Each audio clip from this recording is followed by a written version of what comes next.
Sleeping Dogs is to me the most underrated open world game of all time. Yes, I know that's a major statement, but it just is. What can I say? It just is. Where am I looking? When people bring up the greatest open world games of our generation, it rarely garners the respect it deserves, and that's a true tragedy, considering how uniquely it utilized the open world system whilst also providing a great story. A few months ago, I made an entire video explaining why Sleeping Dogs is so great, but when it comes to the reason it's so undervalued in the general gaming community, I was lost.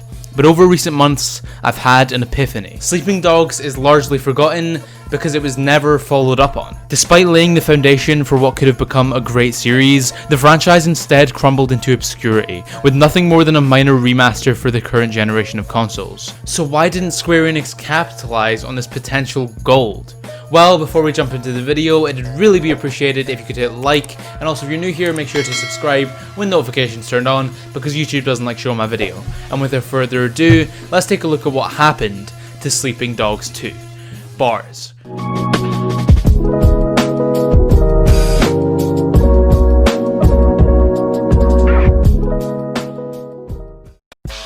After the pretty decent reception to Sleeping Dogs 1, developer United Front had allegedly begun to start designing and planning a sequel, and despite never going into production after United Front was closed a few months later, it was clear that Sleeping Dogs 2 existed, at least in the minds of a few Square Enix execs. But regardless of whether or not it was intended, the entire financial year for the company was seen as a failure, after both Hitman Absolution and Tomb Raider flopped, and with Sleeping Dogs seen as a slight disappointment sales-wise, the publisher didn't want to risk pouring funds into a potentially unprofitable sequel. That being said though, the project didn't completely die there, as years later, some original design documents somehow made their way to the public for this potential Wei Shen sequel, and to say the least, they were pretty ambitious. This unseen sequel would have taken us back into the shoes of Wei Shen, this time in China's infamous Pearl River Delta, a city so densely populated and so massively urbanized that it's widely considered a megacity, and considering it's taken me 17 years to find out megacities exist,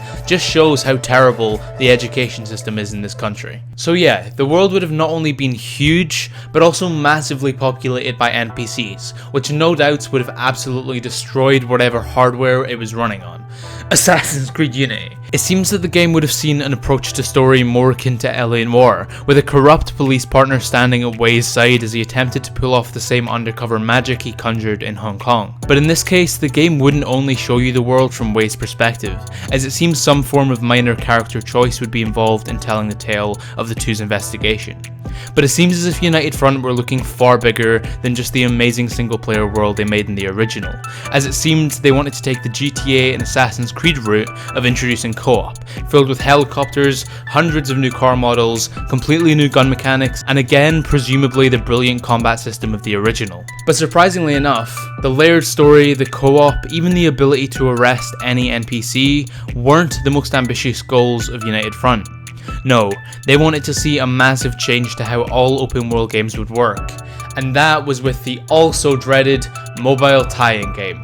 Yes, it's the most 2013 idea of all time, as industry investors and financial observers continue to say that phones were the future of gaming. United Front intended to build the entire game around this mobile tie-in, as the player would effectively take control of the city from their phone, which would have a domino effect on the world, from the ways police interacted with the city to the way NPCs went about their day. It was a weird system, and in retrospect, it for sure would have bombed, but nonetheless, it was clear United Front were passionate about making the sequel bigger and better, and that passion that seemingly surrounded the project just adds to the disappointment of the studio collapsing. Sleeping Dogs is one of the more unique open world games in the last decade, combining classic GTA gameplay with the flair and style of Yakuza, creating a title that's still remembered and cherished 8 years on from its release. A sequel to this underrated gem could have pushed the open world genre in a whole new direction. It could have easily created a massive new franchise for Square Enix to capitalize off for years. But tragically, when it comes to any industry, money will always get in the way. And with the financial disaster Square was going through back in 2013, Sleeping Dogs simply found itself in the wrong place at the wrong time, with a bad stroke of luck preventing us from ever seeing a sequel to this open world wonder. So thanks for watching. If you did enjoy it, it'd really be appreciated if you could hit like, and also if you're new here, make sure to subscribe with notifications turned on. Also, I do read every single comment, so tell me down below, what would have been your ideal sequel to Sleeping Dogs? With that all being said, this has been a bit of a shorter video. I've been Joe, aka Found a Scarab, and I'll see you in the next one.